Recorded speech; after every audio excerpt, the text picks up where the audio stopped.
My son texted, "We need space from you. Please don't reach out anymore at all." So I'm Leona, 58 years old, and I've worked hard all my life to build a comfortable future for my family. Last month on my birthday, when not a single family member called, I sent a simple text saying I felt forgotten. My son Andrew's response shattered me. "We need space from you. Please don't reach out anymore at all." Even worse, his wife Brittany liked the message. After years of supporting them financially, I made a decision that shocked everyone. I blocked them completely and cut off their access to the family fortune they'd been living off. If you're watching this, please like and subscribe, and let me know where you're watching from. This story might change how you think about family loyalty. I wasn't born into wealth. Quite the opposite. I grew up in a small town in Pennsylvania, where my father worked at the local factory and my mother cleaned houses. They taught me the value of hard work and determination, which served me well when I started my own marketing firm at 27. By 35, my company had become one of the fastest growing in the industry. That's when I met Thomas. Thomas was kind, brilliant, and supportive. We married after a year of dating, and 2 years later, we welcomed our son, Andrew. From the moment I held him, I promised to give him everything I never had growing up: security, opportunity, and unconditional love. As Andrew grew, he showed such promise. In elementary school, his teachers praised his creativity and intelligence. During his teenage years, despite some typical rebellion, he maintained good grades and had a close group of friends. Thomas and I made sure to attend every soccer game, school play, and awards ceremony. We wanted him to know we were his biggest supporters. College changed Andrew somewhat. He became more focused on social status, often asking for extra money beyond his generous allowance to keep up with his wealthier friends. Thomas worried we were spoiling him, but I insisted we could afford it and wanted him to enjoy these years. Looking back, perhaps this is where I first went wrong.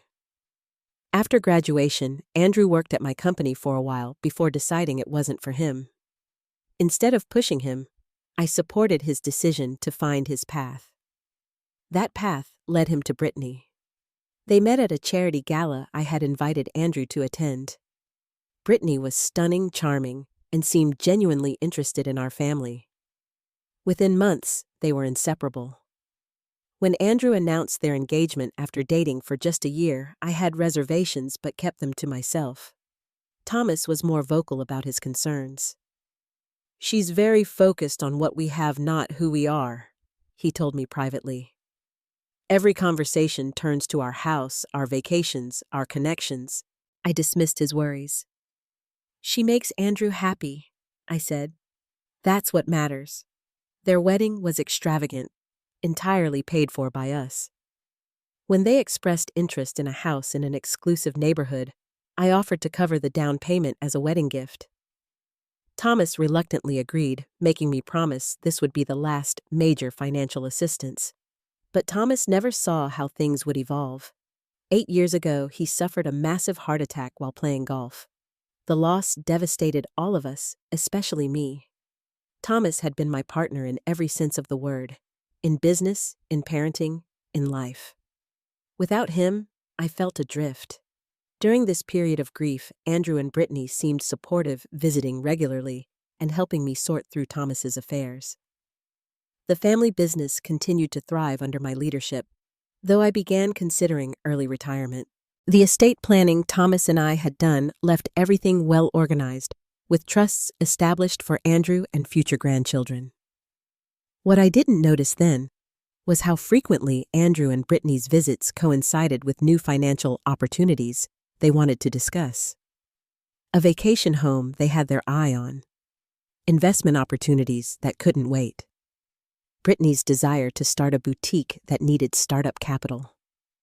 I was lonely and found joy in being needed, in being able to help. Each time they expressed gratitude so convincingly that I felt we were maintaining our close family bonds despite Thomas's absence. In reality, I was buying their presence in my life without realizing it. As years passed, I tried arranging regular family dinners and holiday celebrations. I wanted to preserve what family we had left, But increasingly, Andrew and Brittany had excuses, work commitments, previous engagements, minor illnesses that always seemed to resolve immediately after the family event had passed. Still, I held on to the belief that family was family. That my son loved me despite his increasingly distant behavior. That one day, when they had children of their own, they would understand the depth of a parent's love, and our relationship would heal. I couldn't have been more wrong. The first time I noticed something was truly off was 3 years ago at Thanksgiving. I had spent days preparing Andrew's favorite dishes, decorating the house, and even invited some of his college friends he hadn't seen in a while. 2 hours before dinner, he called to cancel, claiming Brittany had a migraine. That same evening, her Instagram showed them at a restaurant with another couple, all smiles and expensive cocktails. When I gently mentioned this discrepancy the next time I saw them, Andrew became defensive. "Mom, are you spying on us online? That picture was from the previous night. Brittany's privacy settings must be confusing you." I knew he was lying, but I backed down, not wanting to create tension. This became a pattern. Catching them in small lies, being gaslit when I brought it up, then retreating to keep the peace. Their financial requests grew more frequent and substantial. Andrew approached me about investing in a friend's tech startup. I agreed to contribute $50,000 after he assured me it was a sure thing. 6 months later, the company folded, and when I asked what happened, Andrew shrugged it off as business risk, without a hint of remorse for the lost money. Meanwhile, Brittany's social media showcased their lavish lifestyle. Designer clothes, exotic vacations, expensive restaurant meals. Yet whenever they visited, they would mention being careful with money and how hard it is for our generation to build wealth. The cognitive dissonance was staggering. At family gatherings they did attend, their behavior grew increasingly cold. They would arrive late, leave early, and spend much of the time on their phones. If other relatives asked about their lives, they gave vague answers. But if anyone mentioned business opportunities or valuable connections, they were suddenly engaged and interested. One Christmas, I overheard Brittany in the kitchen talking to her sister on the phone. "Just a few more hours in this mausoleum with the old lady, then we can leave," she said, unaware I was approaching with a tray of cookies. I retreated silently, the treats growing cold in my hands as I fought back tears in the hallway. Still, I made excuses for them. Perhaps they were struggling with something they hadn't shared. Maybe they felt pressure to present a perfect image to the family. I tried multiple times to have heart-to-heart conversations with Andrew to understand what had changed between us. "Mom, nothing's wrong," he would insist. "We're just busy building our lives. Not everything revolves around family gatherings." Whenever I managed to get Andrew alone, Brittany would inevitably interrupt with some urgent matter requiring his immediate attention. These interruptions felt deliberate, as if she were preventing any meaningful conversation between mother and son. As they pulled away, I found myself increasingly lonely. The big house that once echoed with family laughter felt empty. I threw myself into charity work, joining the boards of several nonprofits. I nurtured friendships with women in similar situations, successful widowed with adult children living their own lives. We understood each other's loneliness without having to explain it. My friends saw what I couldn't. During a lunch with my closest friend Sandra, she gently broached the subject. "Leona, I need to ask you something as someone who loves you. Do Andrew and Brittany ever visit when they don't need something from you?" The question stunned me. I started to defend them automatically, but as I searched for examples, I realized I couldn't think of a single recent visit that didn't involve a financial request or favor. The realization was painful, but not yet enough to break the spell of maternal devotion. "They're just going through a phase," I told Sandra. "All young couples struggle to find their footing." Sandra gave me a look of such profound pity that I had to look away. "They're in their 30s, Leona. This isn't a phase. This is who they've chosen to be." I changed the subject, not ready to accept what was becoming increasingly clear. My son and his wife weren't just distant. They were using me. But it would take a particularly painful incident to finally open my eyes. My 58th birthday was approaching, and despite recent disappointments, I felt hopeful. Birthdays had always been special in our family. Thomas used to go all out. Surprise parties, thoughtful gifts, heartfelt cards. Even after his passing, Andrew had maintained some traditions.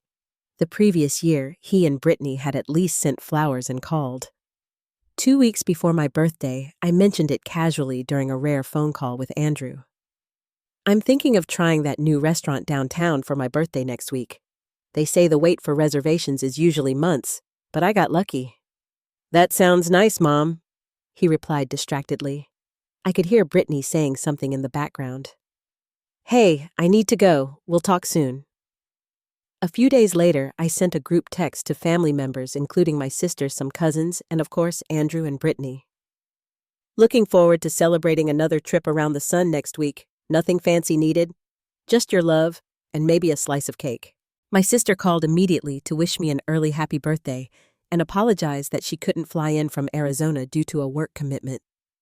My cousins replied with cheerful messages and promises to call on the day. Nothing from Andrew and Brittany. Still, I hoped. Perhaps they were planning something special, a surprise that required silence beforehand. I even cleaned the guest room, thinking they might decide to visit. I bought ingredients for Andrew's favorite chocolate cake just in case. The day before my birthday, I saw on Instagram that Andrew and Brittany had checked into a luxury resort in Cabo San Lucas. Needed this getaway so badly, #self-care, #deserved it, Brittany had captioned their poolside photo. They were smiling, sun-kissed drinks in hand, without a care in the world, certainly without a thought for my upcoming birthday. Even then, I made excuses. Maybe they'd pre-scheduled the post for privacy reasons. Maybe they'd fly back tomorrow. Maybe they'd arrange something to be delivered. My birthday dawned bright and clear. I dressed carefully, put on makeup, and kept my phone close. By noon, I'd received calls from friends, my sister, and several relatives. My email inbox contained well wishes from colleagues and business associates. Nothing from my son. I checked my phone repeatedly throughout the day. Checked my spam folder. Checked that my phone was working properly. Nothing. Around 4 in the afternoon, Brittany posted another photo from Cabo. A sunset dinner setup that must have cost thousands. Another perfect day in paradise, #blessed. The timestamp was current. Sandra called and insisted on taking me to dinner when she heard my voice crack, trying to maintain that I was having a quiet but nice day.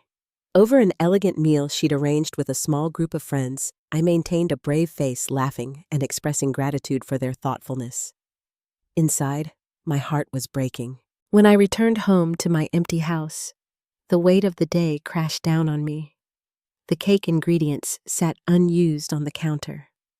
The guest room remained pristine and empty. The special bottle of champagne Thomas and I had been saving for a significant occasion remained unopened. I sat in Thomas's old chair, the one I'd kept despite interior decorators suggesting I redecorate after his death. What am I doing wrong? I asked his memory.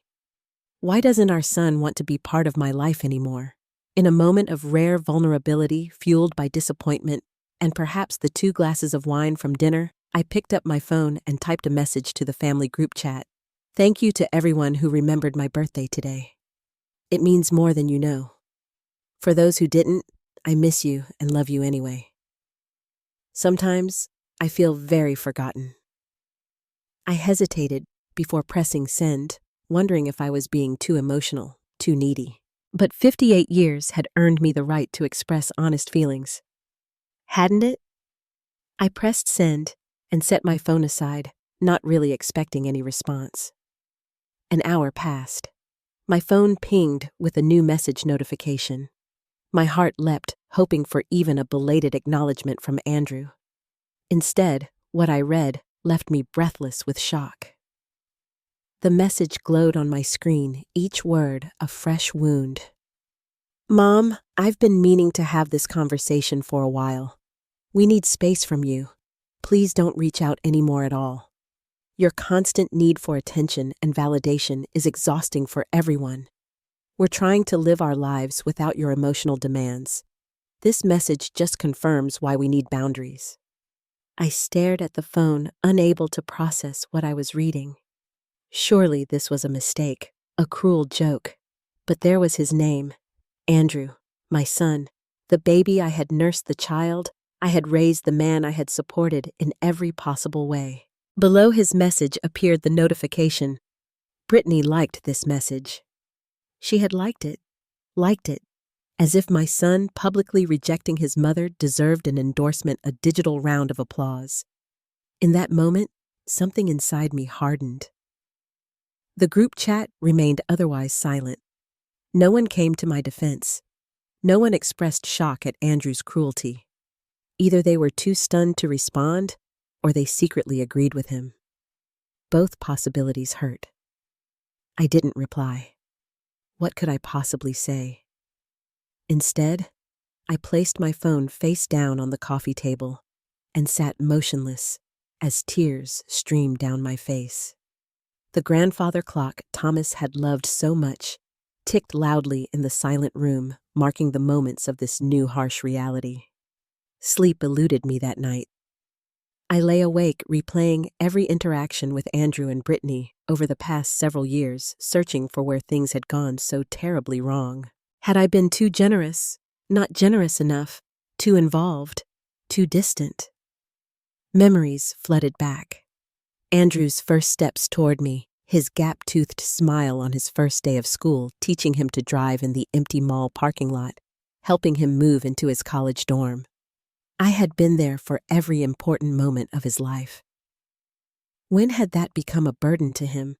I recalled Thomas's gentle warnings about spoiling Andrew, about Brittany's materialistic tendencies. "You can't buy love, Leona," he'd said once, "not even from your son."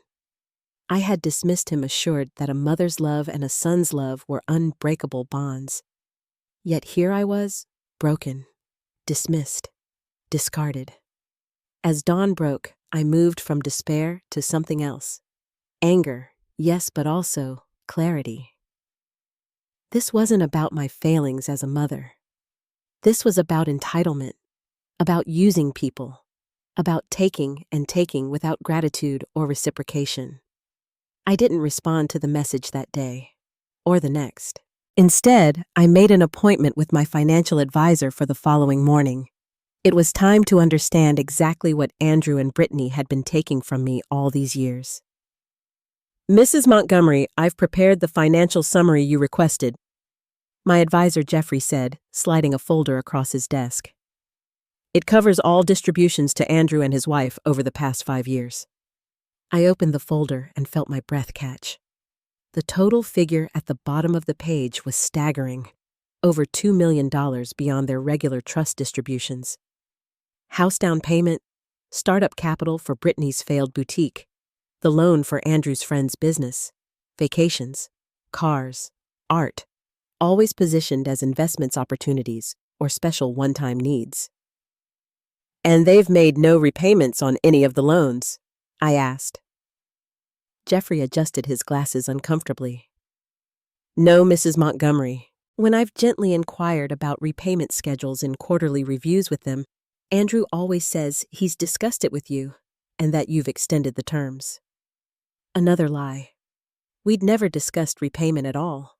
In Andrew's mind, it seemed my money was already his money. "There's something else you should know," Jeffrey said hesitantly.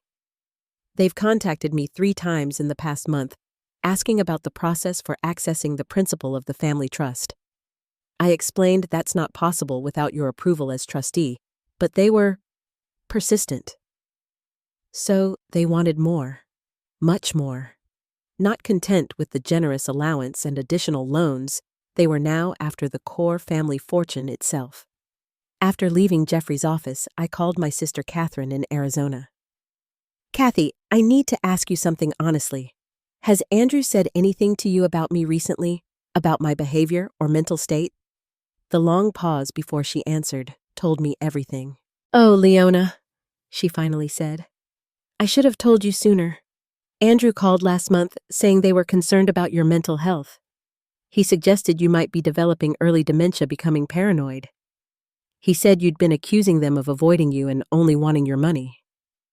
My hand tightened around the phone. And what did you say? I told him it sounded ridiculous. You're sharp as a tack. But he was convincing Leona. Said you'd been forgetting conversations, making things up. Brittany got on the phone crying about how worried they were about you. And the reason they're in Cabo instead of acknowledging my birthday. Another pause. He told me they needed a break from managing your episodes. Said the doctors recommended they take care of their mental health too. There were no doctors. There were no episodes. Just a systematic campaign to discredit me, to position themselves as concerned caregivers, rather than exploitative dependents. Next, I met with my attorney, Eleanor Barnes, who had been handling my legal affairs since before Thomas died. I brought the financial records and explained the situation, including the birthday text and the lies about my mental state. Eleanor listened carefully, taking notes. When I finished, she looked at me with both compassion and professional detachment. Leona, I need to ask, have you been enabling this behavior? It's important I understand the full picture. The question stung, but it was fair. Yes, I admitted. I wanted to keep him close. I thought my generosity showed my love. She nodded. The trust Thomas established has provisions for this exact scenario. He was very specific that the beneficiaries must demonstrate financial responsibility and family loyalty. There are clear mechanisms for restricting access if these conditions aren't met.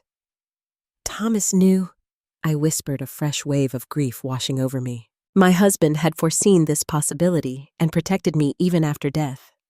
Eleanor outlined my options. I could restrict access to the trust temporarily as a warning. I could reduce their monthly distributions. Or I could invoke the most severe clause, complete removal as beneficiaries until specific conditions were met. Get me everything I need to sign, I said. And Eleanor, I want a complete audit of every penny they've taken. Over the next week, I methodically documented every instance of Andrew and Brittany's exploitation. Credit card statements showing charges to my accounts for their personal expenses, emails where they'd requested funds with promises of repayment, text messages canceling family events alongside social media posts showing their actual activities.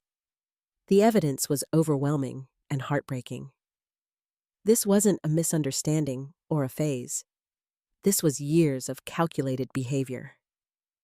Finally, I received a text from Andrew. Mom, we're back from Mexico.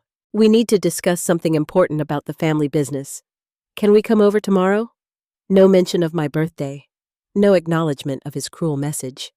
Just another attempt to get something from me. I didn't respond. Instead, I finalized my plans. The day after receiving Andrew's text, I took decisive action. My first stop was the bank, where I met with the trust officers to implement the changes Eleanor had prepared. The paperwork officially restricted Andrew and Brittany's access to all trust funds beyond a minimal monthly stipend, enough to prevent true hardship but insufficient to maintain their lavish lifestyle. Are you certain about this, Mrs. Montgomery? The trust officer asked. Family financial disputes can be difficult to reverse. I've never been more certain of anything, I replied, signing the final document. Next came digital boundaries. I blocked their numbers on my phone, removed them from my social media accounts, changed the codes to the house security system, instructed my staff not to admit them to any of the family properties without my explicit permission. Eleanor arranged for formal notification letters to be delivered by courier to their home. The letters detailed the trust changes and the conditions required for reinstatement, completion of financial management courses, regular family participation without financial requests, and a formal acknowledgement of their exploitative behavior. A separate letter from me was included. Brief, dignified, and clear. I have supported you both emotionally and financially throughout your adult lives. In return, you have taken advantage of my generosity and deliberately caused me pain. This ends now. My home and heart remain open should you decide to build an authentic relationship based on mutual respect rather than financial gain. The couriers reported delivering the letters that afternoon. Within hours, my phone was flooded with calls and messages from numbers I didn't recognize. Likely Andrew and Brittany using friends' phones to try to reach me. I didn't answer. My housekeeper reported that they had appeared at the gate demanding entry. The security guards followed my instructions politely but firmly, turning them away. By evening, reports were coming in from family friends. Andrew and Brittany were panicking, calling everyone they could think of, trying to understand what had happened. They were telling people I had had some kind of breakdown, that they were worried about my mental health. Few seemed to believe them. "They showed up at my house," Sandra told me over the phone. "Brittany was crying, saying you've been manipulated by your financial advisors who want to control your money. I asked them why they missed your birthday, and Andrew claimed they sent a gift that must have been lost in delivery." "What did you tell them?" I asked. "I said I was at your birthday dinner and saw your face when you checked your phone repeatedly for messages from them that never came. They left pretty quickly after that." Similar scenarios played out across my social circle. The story Andrew and Brittany were selling contradicted their own visible behavior over years. People who had witnessed their entitled attitude at events, their constant financial requests, and their dismissive treatment of me weren't buying the concerned son narrative. 3 days after the letters were delivered, Brittany launched a social media campaign. Carefully worded posts expressed concern about her beloved mother-in-law's sudden behavioral changes and asked for prayers during this difficult family time. The transparent attempt to control the narrative backfired when several of my actual friends commented with their own observations about who had really been behaving poorly. Andrew tried a different approach, sending an email to my business address since my personal contacts were blocked. "Mom, this is cruel and unnecessary. We've always been there for you. You're punishing us because we asked for a little space. This just proves you're being unreasonable and emotionally manipulative. Dad would be ashamed of how you're treating your own son." The mention of Thomas was a mistake. My husband had been a man of principle who valued honesty and responsibility above all. He would have supported this boundary years ago. I didn't respond to the email. Instead, I forwarded it to Eleanor to add to our documentation. A week after delivering the letters, I received a formal communication from a lawyer they had retained. It contained thinly veiled threats about contesting the trust changes and insinuations about my mental competency. Eleanor responded with our extensive documentation of their behavior and financial exploitation. We didn't hear from their lawyer again. Throughout this tumultuous period, I experienced a surprising emotion alongside the hurt and anger relief. Setting this boundary, refusing to be used any longer, felt like putting down a heavy burden I'd been carrying for years. For the first time since Thomas died, I was making decisions based solely on what was right for me, not what might keep my son's conditional affection. Was it painful? Unbearably so. But necessary pain can lead to healing. Unnecessary pain, the kind I'd been accepting from Andrew and Brittany for years, only leads to more damage. As their attempts to contact me grew more desperate, my resolve strengthened. This wasn't about punishment. It was about finally valuing myself enough to say enough. The first month after cutting off Andrew and Brittany was the hardest. Despite their cruelty, I still woke up each morning with the instinct to check if they had called, to wonder what they were doing. Motherhood doesn't have an off switch, even when your child has hurt you deeply. I found a therapist who specialized in family estrangement, Dr. Winters. In our first session, I half expected her to encourage reconciliation at all costs, as family therapists often do. Instead, she validated my experience. "What you're describing is financial and emotional abuse," she said simply. "The fact that it comes from your son doesn't make it any less harmful. Your boundary is healthy." Weekly sessions with Dr. Winters helped me process my grief. Not just for the current situation, but for the years of manipulation I hadn't recognized. We discussed the concept of toxic hope, the belief that if I just gave enough, sacrificed enough, tolerated enough, my son would finally love me the way I loved him. Real love doesn't diminish the person giving it, Dr. Winters explained. It doesn't leave you feeling depleted and worthless.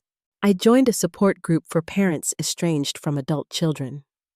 The stories shared in that circle were heartbreakingly familiar. Successful, loving parents who had given everything only to be discarded when the giving stopped or boundaries were set.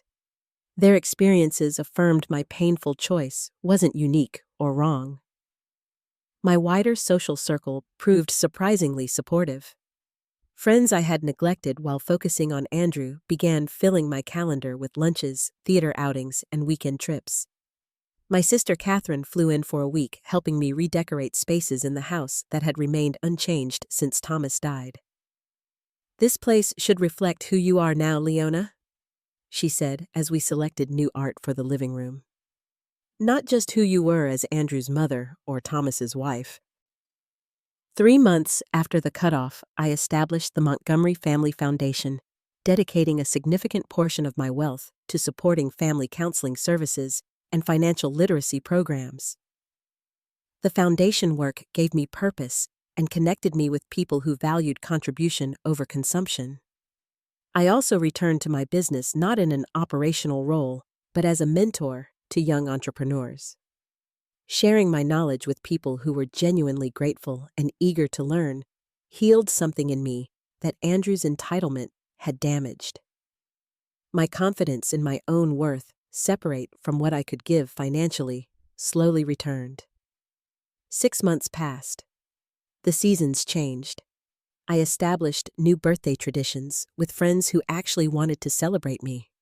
I traveled to places Thomas and I had always planned to visit together, bringing a small portion of his ashes to scatter in beautiful locations. Then came the first reconciliation attempt. Andrew called my office number from a new phone. My assistant, briefed on the situation, asked the purpose of the call. Tell my mother that Brittany and I are struggling," he said. "We might lose the house. We need her help." No apology, no acknowledgement of the pain caused. Just another request for money. I instructed my assistant to simply say I wasn't available. A week later, a handwritten letter arrived from Brittany. It was masterfully crafted, hitting all the emotional notes of remorse and regret. "We miss your wisdom and presence in our lives," she wrote. "Family is everything, and we've realized what we've lost." What the letter didn't contain was any recognition of specific wrongdoing or behavioral changes they had made. It was a performance of contrition without actual accountability. Eleanor advised me that they had been making inquiries about contesting the trust changes, but without success. Legal experts had confirmed that Thomas's careful provisions were ironclad given the evidence of their behavior.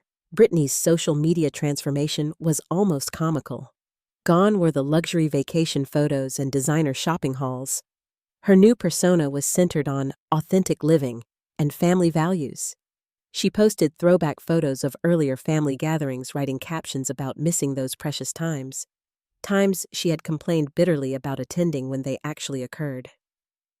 9 months after setting my boundary, I received a call from Sandra. "I thought you should know," she said carefully. "Andrew was at the country club yesterday telling people you're refusing to help them while they're expecting a baby." The news hit me like a physical blow. A grandchild, something I had dreamed of for years. My first instinct was to call immediately, to rush back into their lives, to offer everything I had to be part of this child's life. Dr. Winters helped me work through this intense reaction in an emergency session. "Consider what kind of relationship they would model for this child," she said gently. "Do you want your grandchild to learn that love is transactional, that it's acceptable to emotionally manipulate family members, that money matters more than genuine connection?" She was right. If Andrew and Brittany were using an unborn child as leverage to regain financial access, what would they teach that child about family relationships? I sent a brief, carefully worded message through my attorney. "I'm happy to hear about the pregnancy. My best wishes for your health and the baby's well-being. If you wish to rebuild our relationship on honest and respectful terms, I remain open to that process." This would need to begin with a genuine acknowledgement of past behavior and a commitment to change, not because of financial need, but because of genuine desire for family healing. They didn't respond. The child, my grandchild, was born 3 months later. I learned about it through a mutual friend. They named him Thomas after my late husband. The choice felt manipulative rather than honoring, especially when Brittany posted that Thomas would have wanted his grandmother to support his namesake. I sent a generous gift for the baby through my attorney with a note expressing my hope that one day I might know him. The gift was accepted. The sentiment was ignored. A year after setting my boundary, I sat in my garden, reflecting on the journey. The pain had not disappeared, but it had changed form.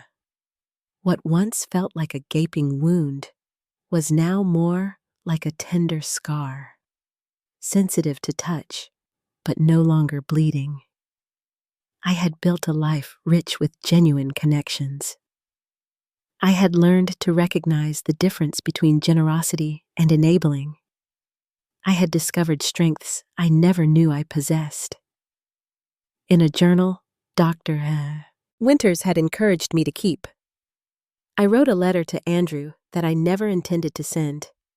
My dear son, I wonder if you'll ever understand that withdrawing financial support was the most loving thing I could do for you.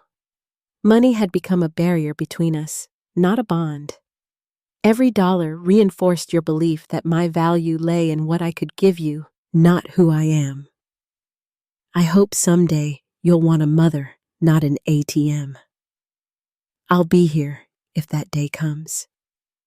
Until then, I'll live with the pain of your absence while refusing to live with the pain of your exploitation. Both hurt, but only one destroys. My story doesn't have a perfect ending. There was no dramatic reconciliation, no tearful apology that made everything right again. Real life rarely works that way. Instead, I found a different kind of happy ending. One where I reclaimed my self-respect, redirected my resources toward people and causes that valued them, and built a life defined by authenticity rather than appeasement. The most important lesson I learned through this painful journey is that sometimes love requires walking away.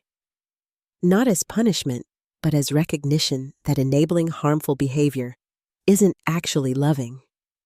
True love, for your child, but also for yourself, sometimes means setting boundaries that honor your worth.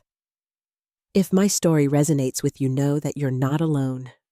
So many parents give and give until there's nothing left, believing sacrifice equals love.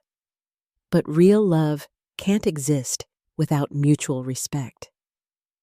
You deserve people in your life who value you for who you are, not what you can provide. Have you ever had to set difficult boundaries with family members? How did you find the strength to prioritize your own well-being? Please share your experiences in the comments below.